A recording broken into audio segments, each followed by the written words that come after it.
My girlfriend's betrayal is an unforgettable chapter in my life's journey.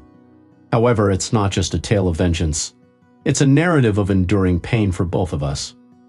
I used to derive a peculiar sense of satisfaction from enacting retribution, a sensation linked to an incident from my college days, where I sought revenge on my unfaithful partner. I grapple with conflicting emotions as I recount this tale, torn between relishing that feeling and acknowledging its moral ambiguity. Although I seldom recount this narrative, it's one that still weighs heavily on my conscience. Reflecting on my past actions, I realize the damage caused and the complexity surrounding the circumstances. During that period, I was a busy college athlete, constantly on the move for games in various locations. My life revolved around this during the events of this story. I was in the early stages of a horrible substance and alcohol habit. Years after this story, I ended up getting sober and joined a program whose name you can find at the front of almost any phone book. I am sure many people reading this are also sober and will understand how we addicts/alcoholics can be. This story is an effort to explain the character defect that manifested from the events in this story that lead me down a very dark path. However, I don't mean this story to come off in a self-pity kind of way. Lastly, I was always a good kid. I was never troubled. My upbringing was very difficult, but I was able to keep an overall kindness and my spirit to other people and almost always did the right thing. When it came to dating, I knew people cheated in relationships, but at the time of this story, I always chalked it up to other people not doing things the way I did. I never really thought it would happen to me. I used to believe that being a great boyfriend and having excellent taste in women would shield me from infidelity in my dating life. It turns out I was overly confident and somewhat arrogant, like many young men in their early 20s. I was in my junior year of university, having been single for a year after my 3-year high school relationship ended. I considered it a learning experience and felt ready to find a partner whom I could see a future with. Despite my youthful ignorance, I was fixated on a girl at my school named Lisa, whom I often saw at the athletic facility, training grounds, and locker rooms. She was a talented track athlete, and I believed that the next woman I chose to be in a relationship with would likely be someone I could eventually marry. My excitement and eagerness were apparent as I started getting to know Lisa during parties and events at the university. I planned to introduce myself and engage her in conversation at a social event to see where things could lead. Eventually, I ran into Lisa at one of these gatherings, and as we passed each other on the stairs, she flashed a smile my way after making eye contact. This prompted me to strike up a conversation with her, leading to us exchanging numbers. Our interactions took on a classic American style of flirtation, with subtle hints being exchanged back and forth. Over the course of several weeks, we continued this dance of dropping hints and expressing mutual interest without fully revealing our feelings for each other. At the time, Lisa was on a break with her popular football player boyfriend. Despite this being a clear warning sign, my ego was inflated and I felt a sense of superiority when she chose to be with me. My athletic achievements added to this feeling, as her decision to leave her previous partner for me only served to feed my arrogance. And she will never leave me for another guy, laughing my butt off. I was a freaking idiot. I can't express how much I was into Lisa. I was addictively attracted to her, and had that weird feeling of, I can't believe my crush is actually into me too. I really was so drowned and blinded by my crush on her that I missed so many red flags. But our relationship began progressing really fast. Because of this, I didn't really do a proper inventory on why I liked her so much. Fast forward like 8 months later, we are together officially.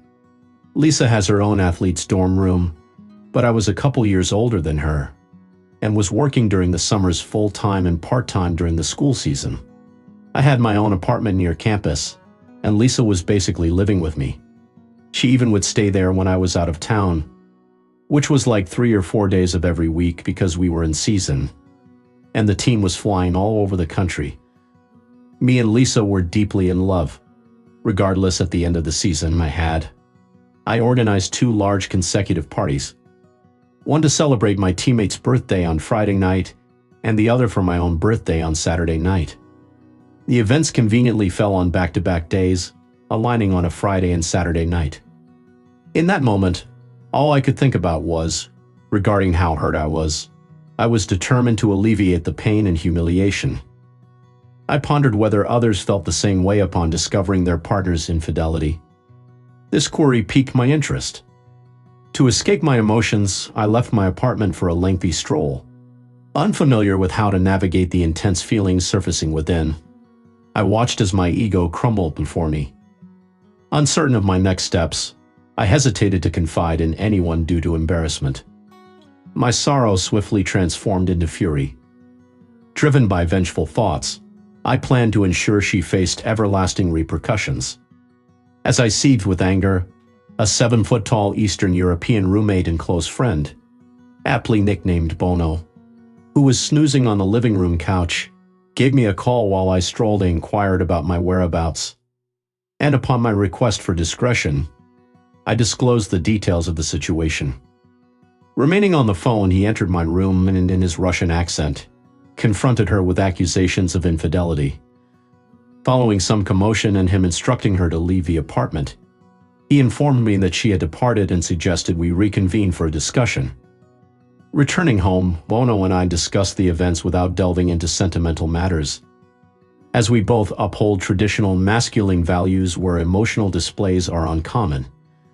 Despite our uncertainty on how to proceed, Bono attempted to offer solace and proposed celebrating my birthday by indulging in revelry and gambling, dismissing any lingering affection for the estranged partner. Amidst the events, I had almost forgotten it was my birthday.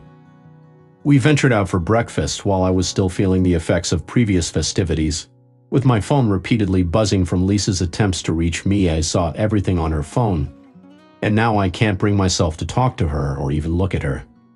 Despite my clear refusal, she keeps insisting on coming to my birthday party. It's evident that she's worried about the conversation Bono had with me earlier. Lisa's entire image and popularity were dependent on our relationship, and I feel like most people only tolerated her because of it. She was well aware that not showing up to my birthday party while I acted single would raise eyebrows. It seems she was more concerned about potential embarrassment than our relationship. The events of that night are a blur, but I received a package filled with various substances and proceeded to get extremely intoxicated. All I recall is sitting in my chair during the pregame of my party. I captured a memorable moment with 2 girls perched on the arms of a chair. The photo still brings back vivid memories as we were getting ready to hit a few tables at a popular downtown nightclub. In that moment, the comfort of alcohol and drugs offered a sense of normalcy. Clad in sunglasses with a joyful grin, a closer inspection of the picture reveals the underlying pain I was concealing. As the substances began to take effect while seated on the chair, I realized I was seeking solace rather than merely indulging in a party. A desire to escape the hurt and embrace the newfound sense of control and security consumed me. Ironically, years later, I casually mentioned to my teammates and friends that Lisa and I were no longer together. Without disclosing the true reasons behind our breakup, I remained unaffected and maintained a sense of calm, focusing on the upcoming party and our planned revenge. This is a story of revenge that was only partially planned. Although I knew I wanted to seek revenge on Lisa for the pain she caused me, I mainly improvised as opportunities arose. The kind and moral person I once was had vanished after my birthday incident. My beliefs about fidelity and trust had been shattered, and I no longer cared about the consequences of my actions as long as I could inflict maximum pain on Lisa. I adopted a selfish mindset, disregarding any collateral damage. As I scrolled through Facebook a week later, I stumbled upon the profile of one of Lisa's track teammates, sparking my first vengeful idea before throwing caution to the wind and falsely accusing her of hooking up with my teammates. I noticed signs of her attempting to conceal conversations with them. Curious to gauge her loyalty, I decided to test the waters by exploring connections with those close to her. Fortunately, the women's track team offered more prospects than the men's basketball team, and I found her teammate, whom I had initially noticed on Facebook, to be particularly appealing despite having a boyfriend. Embracing the belief that infidelity is commonplace, I initiated a flirty social media exchange with her, exchanging likes on our photos before inviting her over to my place. This pattern continued with other members of her relay team, resulting in a mix of emotions when it became apparent that 2 out of the 3 girls I engaged with had boyfriends and ended up cheating with me once. My shattered self-esteem led me down a dark path, filling me with bitterness and sorrow, fostering a negative perception of women. It's a familiar tale, battling monsters only to become one myself. This toxic mindset became my default approach, serving a dual purpose in my distorted view. It not only unmasked deceitful partners, but also justified Lisa's infidelity by shifting blame onto all women. Disturbingly, I rationalized that collecting mementos from my encounters, like bras, panties, or jewelry, was necessary for my scheme, not for perverse reasons. Some items were left behind inadvertently, such as a pair of unique shoes, but each piece played a specific role in my strategy. I would know whose shoes they were. They belonged to the girl that Lisa's ex-boyfriend rebounded with after Lisa and him broke up, which highly upset her because it was her friend. Now it would upset her more because that same girl slept with both of her ex-boyfriends. I'd especially try to collect items if it was something that I knew Lisa could distinguish, like a sweater from the women's track team with her teammate's name on it. After some time, I had collected a boatload of stuff. After a couple of months or so, one of Lisa's teammates' boyfriends found out about me and his girlfriend, and it started a big, beautiful, dramatic explosion of a series of events with her and her teammates. This led to all of them finding out about one another's promiscuity. The drama was massive, even their coaches had to get involved. It got so bad. This made me feel so powerful in such an evil yet satisfying way. I fell in love with the destruction I was causing. The most awesome part about all of it was that same week, the athletics PR team had plastered huge posters of myself all over campus to promote the next game. The advertisements were so widespread that some even covered entire sides of buildings, ensuring that Lisa and her friends were constantly faced with my image wherever they went. As the situation unfolded, I couldn't help but feel a mix of pride and shame at the attention. The drama escalated to a point where their coach felt compelled to raise the issue with the compliance department and my team's coaches. In response, my coaches dismissed the concerns, stating that I had not violated any rules or policies. This dismissive attitude only served to further enrage the women's track coach, whose team suffered as a result, causing their national ranking to plummet. To make matters worse, Lisa's coach got into trouble for removing some of the smaller posters featuring me on campus, leading to a heated confrontation. Despite the chaos, I took delight in stoking the flames by sharing photos of myself with smiling girls at every opportunity. I could have been active on Facebook and Instagram, but deep down I was carrying a sense of bitterness. Immersed in my new mindset, I had almost lost sight of the kind-hearted and innocent individual I once was. I harbored resentment towards my past self for allowing a girl to diminish my confidence. Self-pity consumed me, and reflecting on that period now fills me with melancholy. Despite my inner struggles, I maintained a facade of being the cool guy in public. One incident involved a girl from a sports team on campus who falsely claimed she was pregnant with my child after I feigned interest in her, much like I did with other girls associated with Lisa's team. Our brief moment of intimacy only led to my detachment. Although it later emerged that she was not pregnant, the fallout from the situation added to Lisa's anguish. I left behind a trail of deception, causing harm to numerous women and relationships along the way.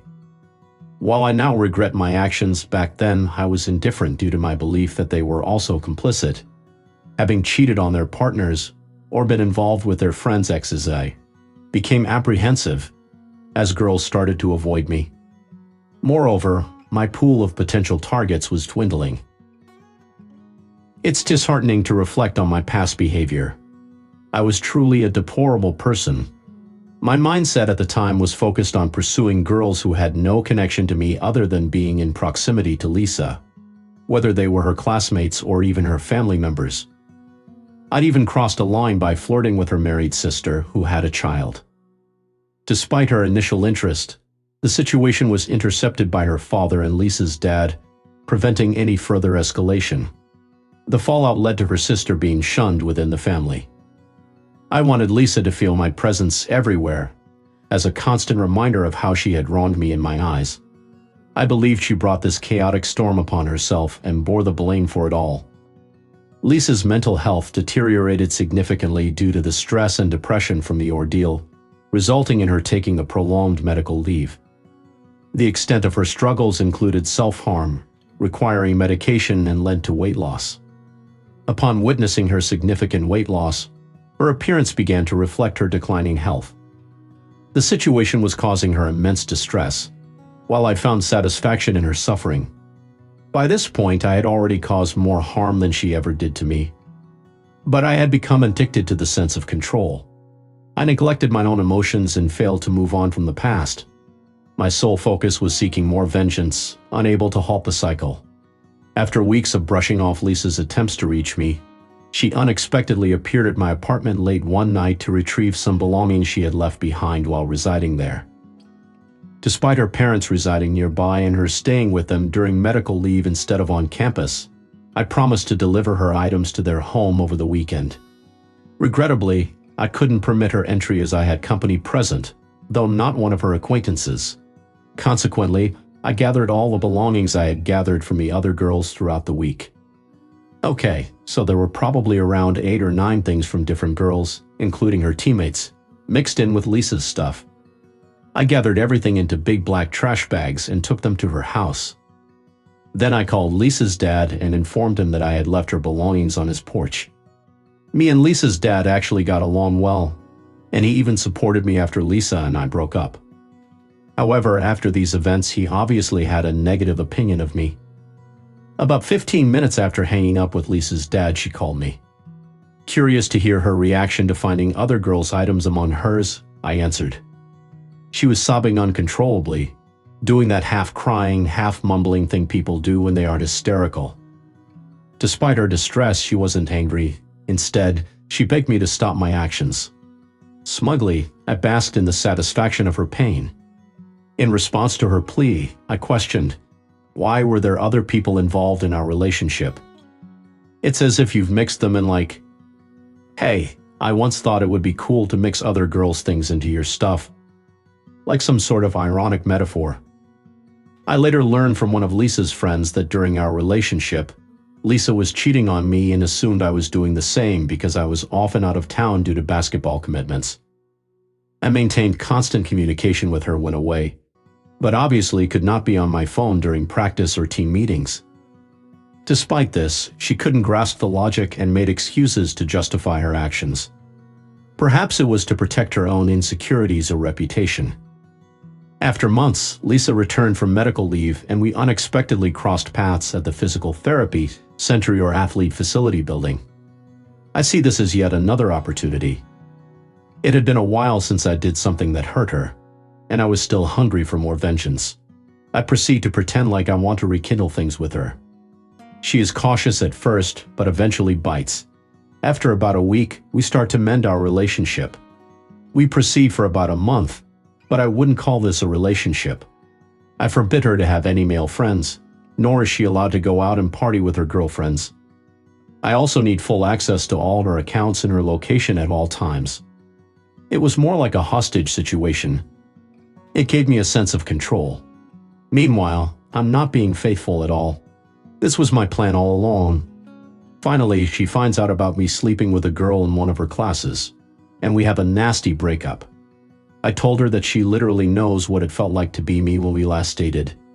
Yet again, I felt triumphant. It was just another chance to hurt her, and I did. After this, we don't speak for years after graduating from university. I decided to make a big move to Central America. A year after settling in, I received a message from her. 2 years since we last spoke. By this time, my life had taken a dark turn. I was heavily involved in substance abuse and illicit activities, with little regard for the consequences.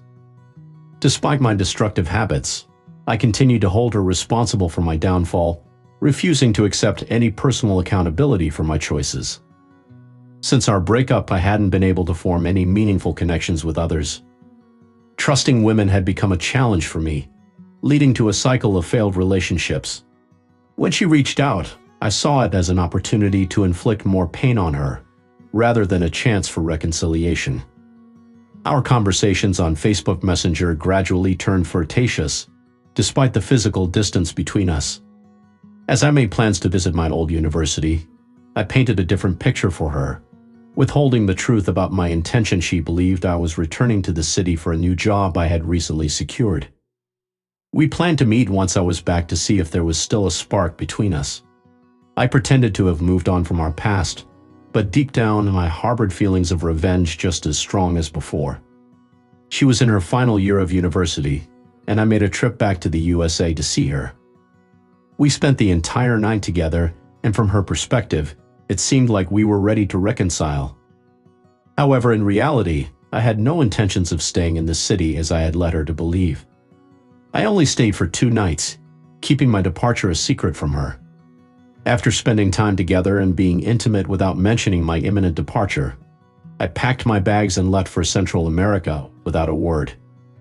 I blocked her on all forms of communication, leaving her to wonder about my sudden disappearance. This time, I could only imagine the impact my actions had on her. She vanished right after she believed I had returned, thinking we could give our relationship another chance. However, this time, seeking revenge didn't provide the same satisfaction as before. My substance abuse and unhealthy lifestyle worsened each year.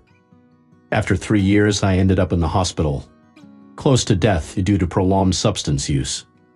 I never remained sober for a full day since that fateful day when everything changed.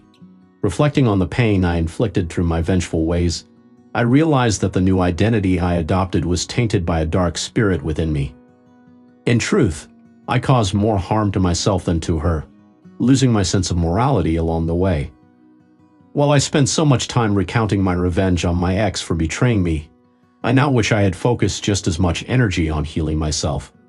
If anyone out there is going through the agony of cheating, it's essential to seek healing and find peace. A tale of seeking vengeance may initially offer a semblance of satisfaction, yet I implore you not to follow in my footsteps. Instead, prioritize your journey of self-recovery and moving beyond the pain. Revenge will not mend your wounds. It may serve as a detour that hinders your healing process.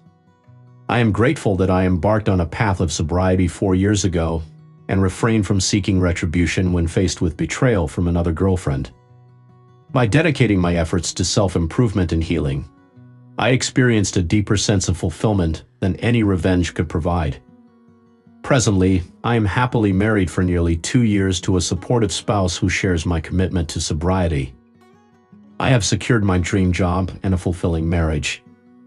I am thankful to all who have taken the time to read my story, and I hope that sharing my journey of personal growth following past mistakes can inspire others to do the same. I have a satisfying feeling from it, where it's almost addictive, morphing from generally a good person to a relatively dark, evil one.